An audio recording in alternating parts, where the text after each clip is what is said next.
There once was a naughty little fox who ran away from home. While the little fox was playing in the forest by herself, an evil witch came along and captured her. The evil witch wanted to sacrifice the little fox to a horrible monster that lived in a country far, far away. So the poor little fox was put on a ship and sent from her home. However, before she arrived at her destination, the ship she was being held captive on was attacked by pirates.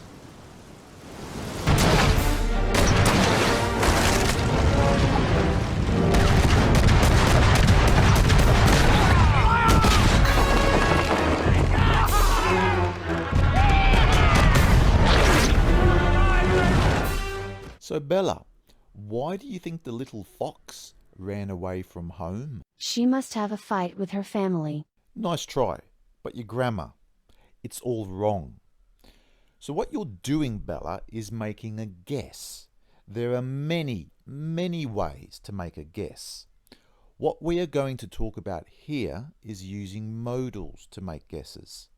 Modals are helping verbs that are used with another verb to describe the strength of our guess. Let's go have a look. When you are 100% certain about something, we simply use a normal tense. You are a girl. This is 100% true. I'm not guessing, I'm stating a fact. However, if I were to make a strong guess, I would use must. When I use must, I am using evidence to make my guess. I see you have bought a lot of cocktails. Therefore, you must like cocktails. From the evidence I see, there is only one possible choice I can think of. You must like cocktails. The negative of must is can't or couldn't. Once again, I am using evidence to make my guess. For example, I make a guess. You can't be married. I don't see you wearing a wedding ring. You never talk about having a husband, and you flirt with men. Whatever, I don't flirt with men. Well, that's a debatable subject, Bella. But once again, from the evidence, there is only one possible choice I can think of. You can't be married, or you must be single. To make a weaker guess, we can use may or could. When we use may or could, we don't have any strong evidence. Use these modals when you can think of only two possible choices. For example, you may get sick if you drink all of that alcohol. The choices are you get sick or you don't get sick. There are only two possible choices I can think of at the time. Either one will happen or the other will happen. The negative of may or could is may not. Note that couldn't is used for strong guesses, not weak guesses. You may not be able to finish all those drinks. There are two choices here. You finish the drinks or you don't finish the drinks. The last modal we will look at is might. Might is used to make very weak guesses. There is no evidence I can use to guess. If you were to ask me the question, what am I going to eat for dinner? What am I going to eat for dinner? Good question. There are three or more possible choices I can make here. You might eat pizza, you might have fish and chips, or you might eat cake, or you might have a burger. There are many possible choices, so I use might. The opposite of might is might not. And of course, if you can't think of any choice, simply say, I don't know.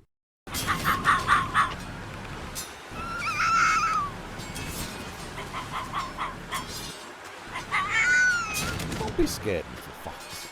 I'm not going to hurt you. Aren't you a pretty little thing? I think I'll call you Sakura. Would you like to come with me, Sakura? So Bella, let's get back to the question I asked you before. Can you tell me why you think the little fox ran away from home? She might have a fight with her family. Good. Now you've used the right modal here, might. There are many choices you can make to answer the question. There is no evidence to see. We can only make a weak guess, so we use might or might not. If we want to make a stronger guess, we use may or could or may not. And if we want to make an even stronger guess, we use must or can't, couldn't. But you have still made a mistake. We used the modal to tell us the strength of the guess, but we need to use certain structures to tell the listener what time we are making our guess about, and if we are focusing on a state verb or active verb. Active verbs describe actions we take, or things we do, or things that happen. State verbs refer to the way things are, their appearance, or their state of being. If we want to make a guess about a past state, we use modal have plus past participle. So you would say the little fox might have had a fight with her family.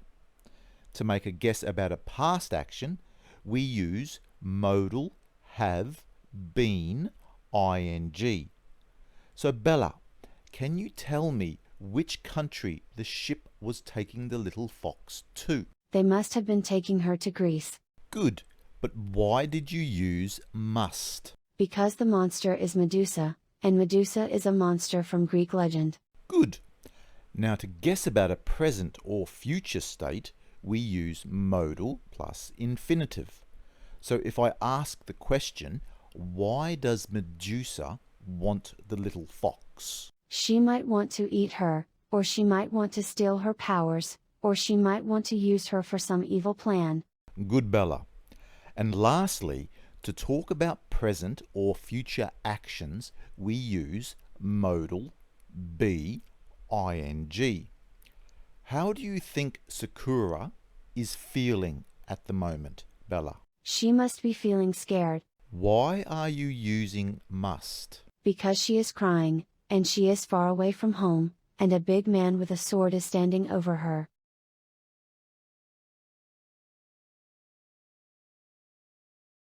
Vincent, your fox stole my food again. She is a little thief. Don't worry about it, Arabin. She steals my food as well. If she does it again, I will turn her into a hat. Don't listen to him, Sakura.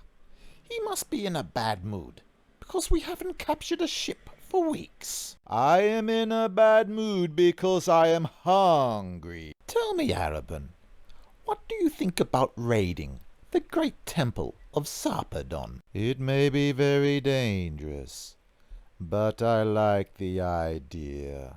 Good. So be it. Give the orders to the crew, Arabin. We set sail for Sarpedon. You have not escaped me, fox spirit. Wherever you are, I will find you.